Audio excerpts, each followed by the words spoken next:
प्रिय विद्यार्थियों नमस्कार। आज हम 10वीं कक्षा की पाठ्य पुस्तक क्षितिज भाग 2 में संकलित कविता उत्साह पढ़ेंगे। इस कविता के रचयिता सूर्यकांत त्रिपाठी निराला जी हैं।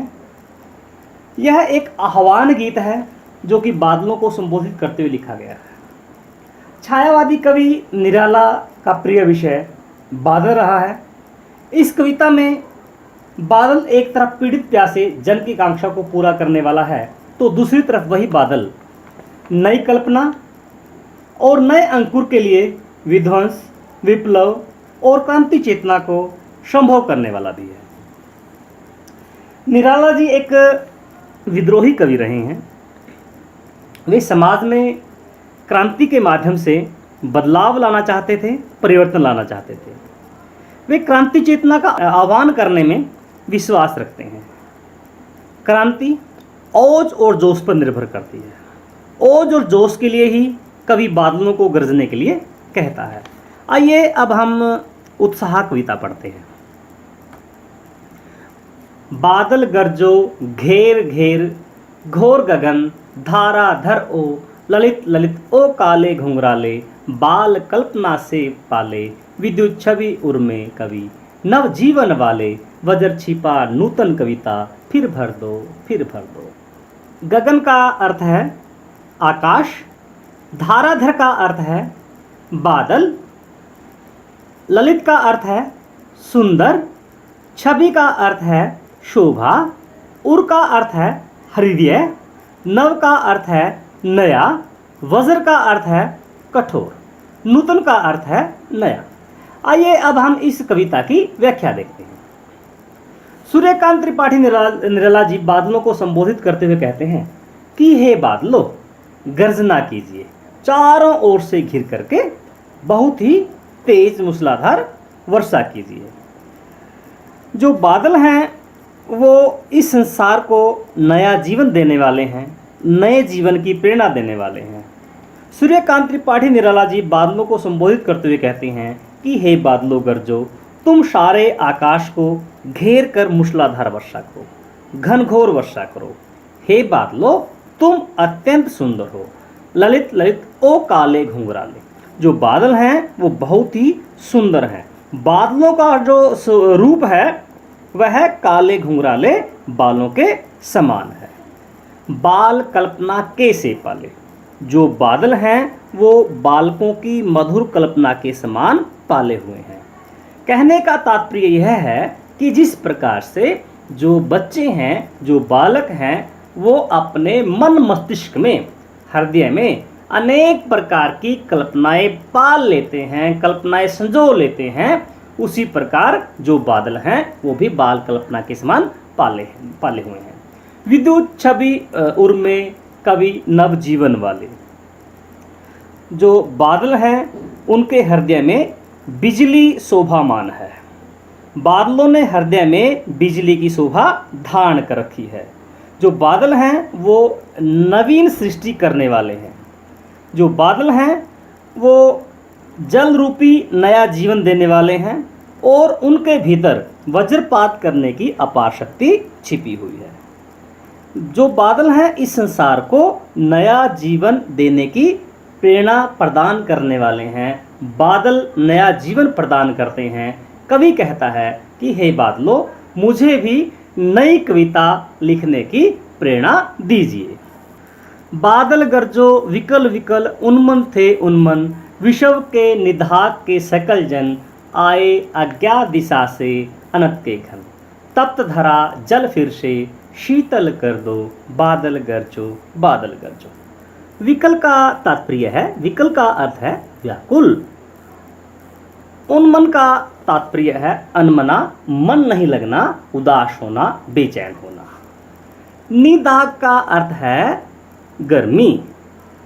स्कल का अर्थ है सभी। तप्त का अर्थ है गरम। धरा का अर्थ है धरती। शीतल का अर्थ है ठंडा। आइए अब हम इसकी व्याख्या देखते हैं।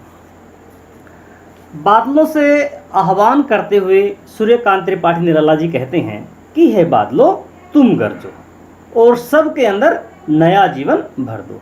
क्योंकि गर्मी के कारण जो सारी धरती है उस पर रहने वाले जो सभी लोग हैं वो बहुत व्याकुल हैं, वो बेचैन हैं, वे उदास हैं। गर्मी के कारण सभी के अंदर व्याकुलता बढ़ रही है।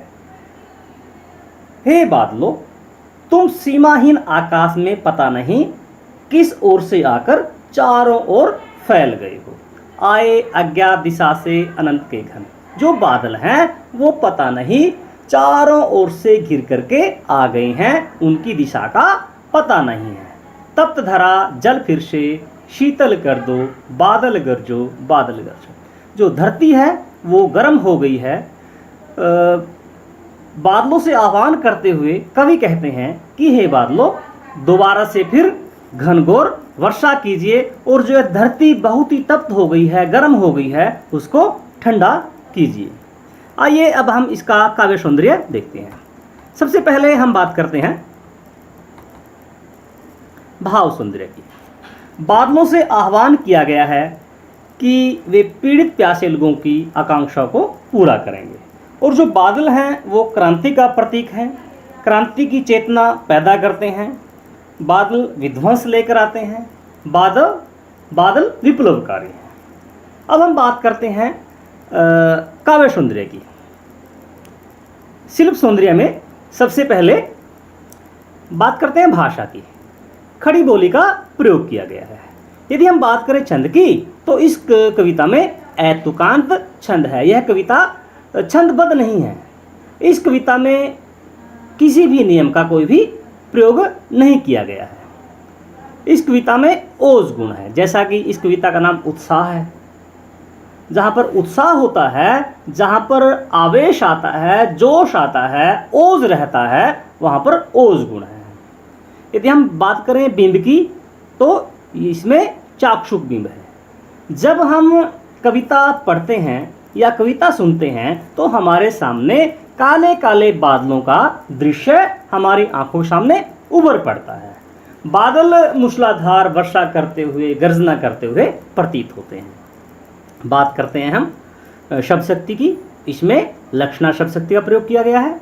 यह छायावादी कविता है। यदि हम बात करें शैली की तो यह एक आह्वान गीत है। यह एक आह्वान किया गया है बादलों से, संबोधन शैली में लिखी गई कविता है। यदि हम बात करें अलंकारों की, अनुप्रास अलंकार है, मानवीकरण अलंकार का प्रयोग किया गया है, पुनरुक्ति प्रकाश अलंकार है और उपमा अलंकार का प्रयोग किया गया है। जो घेर घेर घोर है, इसमें अनुप्रास अलंकार का प्रयोग किया गया है। जो घेर घेर शब्द है, ललित ललित है, यहाँ पर पुनरुक्ति प्रकाश अलंकार का प्रयोग किया गया है। बाल कल्पना कैसे पाले, इसमें उपमा अलंकार का प्रयोग किया गया है। जो बादल हैं उनको नया जीवन देने वाला बताया गया है। और जो बादल हैं इसमें बादलों का मानवीकरण किया गया है। तो इस प्रकार से आज हमने पढ़ा उत्साह कविता के बारे में। जो उत्साह है यह एक आह्वान गीत है। इसे बादलों के माध्यम से प्रकट किया गया है। नवजीवन और नई कविता के संदर्भ में विचार करते हुए निराला ने बादलों के माध्यम से अपने भावों को प्रकट किया है।